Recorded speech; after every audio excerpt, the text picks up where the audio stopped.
In what you've done with your life thus far, is it giving you what you want? Is it giving you what you want? When you look toward the future, when you look at all that's going on out here, is there some place within yourself you say, hey, I know I need to be out there in that arena. I know I can do more than what I've been doing. I know there's some great music that I have within me that I haven't brought out here yet. Is that something that you begin to look at within yourself? See, I say if you look at your life, and if you're not getting what you want, you owe it to yourself to do something differently. If you're on a job, 85%, they say, of Americans go to jobs that they're unhappy. If you're doing something 8 hours a day that you don't like, it's not giving you what you want, it's not giving you a strong feeling of satisfaction and fulfillment, you're miserable, you hate to go there, you're depressed just thinking about it, you sing the Thank God It's Friday song every week. If that's what it is, you owe it to yourself to start strategically working to change directions. See, but you know what most people will do? Most people will resist change. Most people will fight change as if change would be worse than what they're experiencing. See, they know this. They're familiar with this. Most people will not challenge the unknown. They won't just step out there. See, there's certain things that got to be in place. They got to see it all together. And life isn't like that. That's not how you grow. So as you look at your life, you're saying, I'm not getting what I want. As you begin to look toward the future, begin to know that whatever it takes for you to create that, you've got that in you. You've got that. You've got genius in you. You've got goodness in you. You've got creativeness in you. If you decide to take the initiative to change the current quality of your life, I say to you that you will find that the universe is on your side. That life is on your side. Now, will it be turbulent? Yes. Will it be easy? No. Will you have some opposition? Yes. Will I make a lot of mistakes? Yes. Will I get hurt? Yes. Yes. See, a lot of people won't try anything different in life because they don't want to get hurt. Let me tell you something. It's too much pain to duck. Pain is everywhere. You can hide under here. It will come where you are. It's everywhere. Viktor Frankl calls it unavoidable suffering. You can't duck it. But most people spend their life not wanting to deal with the pain of rejection, the pain of defeat, the pain of being disappointed, the pain of losing, the pain of failure, the pain of being criticized, the pain of not being liked, the pain. That's called life. Life is full of pain. It's everywhere. But guess what? There's no gain without pain. Because it's the pain of regret that you experience. If I had it to do over again, that's a pain. Don't you know that's something? When you know, I was in a seminar once and this lady stood up. If I had my life to live over again, she talked about all of the things that she would do. And you can feel the pain of regret in her voice. The pain of regret. She still experienced pain. She was trying not to experience the pain of defeat, the pain of disappointment, the pain of loss, the pain of lack of support. And she still experienced pain. It was right there. We can't get around it. Most people are governed by their habits, their fears, and the opinions of others. A lot of people never try anything differently because they have been convinced by people in their lives that they value that they can't do it. They're living within the context of the opinions that other people have of them, the low expectations. Many people doubt themselves because when they thought about doing something at some critical point in their lives, somebody they respected and honored, somebody they believed in, somebody that they loved, someone they trusted said, you can't do that. And they accepted that. As you look at your life, ask yourself the question, what would your life be like? What would your life look like if you decided not to care what people thought of you? What would your life be like if you decided to give up some of your fears?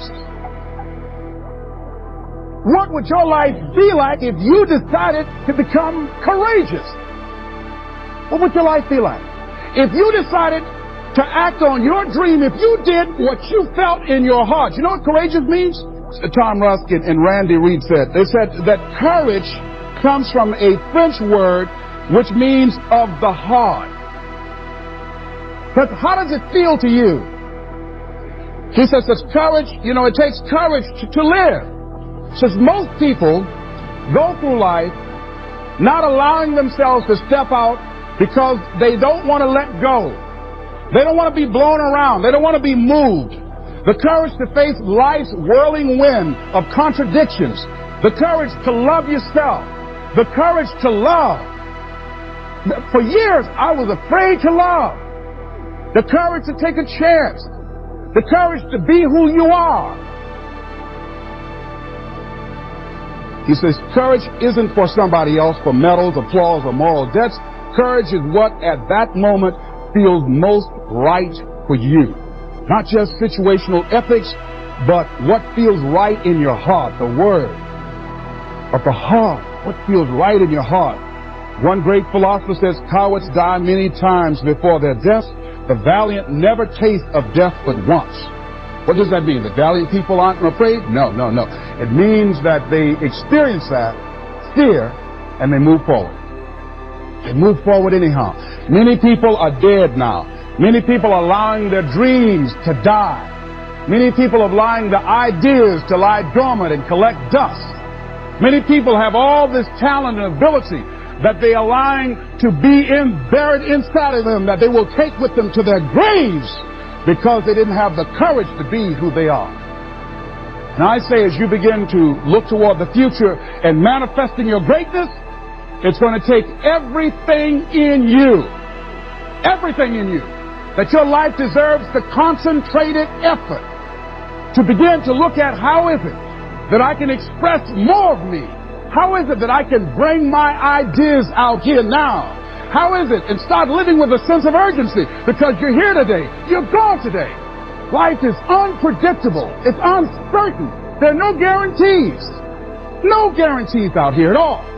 So holding back, what are you waiting on? Ask yourself, what's the benefit of your waiting? What's the benefit of your not living your dream? What's the benefit of not listening to yourself?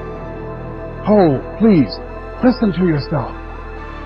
You know the feelings. If you start listening to the feelings in your heart, and I'm doing it now more every day, I find that my feelings, I can trust them.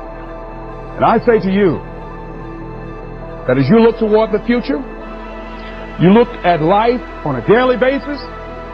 If there's something that you have been given, if you've heard something within yourself that you know that what you're doing now doesn't fit for you, it doesn't work for you, it's not giving you what you want, and there's something else that you want to do, don't allow that inner doubt in you to talk you out of it. To build a case on why you can't have it. To tell you why you're not good enough. You ignore that inner voice and all of the external voices. Don't judge the possibilities for what you can do based upon the circumstances, because the circumstances won't determine who you are. Don't determine what you're able to do based upon your resources. Don't determine what's possible for you based upon where your life is right now. Where your life is right now is not you. That's just what it is right now. But the possibilities for you are unlimited. If you're in a rebuilding process, it's unlimited. If you're coming back from adversity and devastation, it's unlimited of what you can do.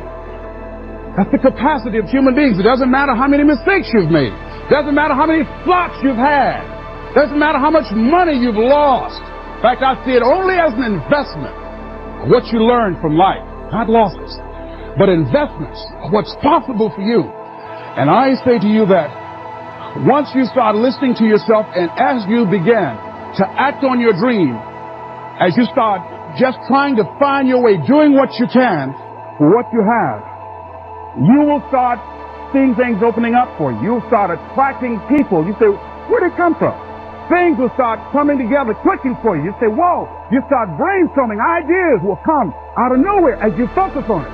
The key to it is to begin to focus on what it is you want to do. Why, Les? Why is that important? Because as you focus on that which you want to do, that which we focus on, that which we give our energy to, it will begin to multiply. It will begin to expand. It will begin to develop your consciousness. And out of that comes your greatness. Out of that comes a commitment. Out of that comes a passion for life. Out of that comes a special power that you have in you that you haven't even called on yet. See, the powers that we have will never reveal themselves if we don't challenge them. If we don't put ourselves in a position where we have to use them. Where it's do or die, sink or swim. Here's what you'll find out. You'll develop incredible swimming skills.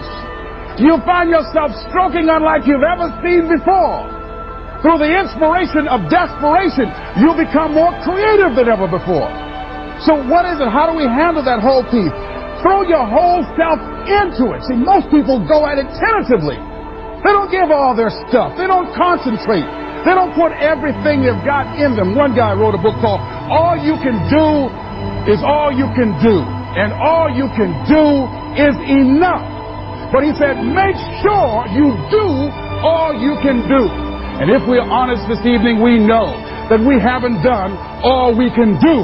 So as we look at the future, we can decide that from this day forward, as I look at my personal relationships, if I look at my professional relationships, if I look at my family relationships, as I look at all the dimensions of my life, looking at myself mentally, emotionally, and spiritually, I'm going to do all I can do to develop me, to bring my talent out here, to make a contribution to life.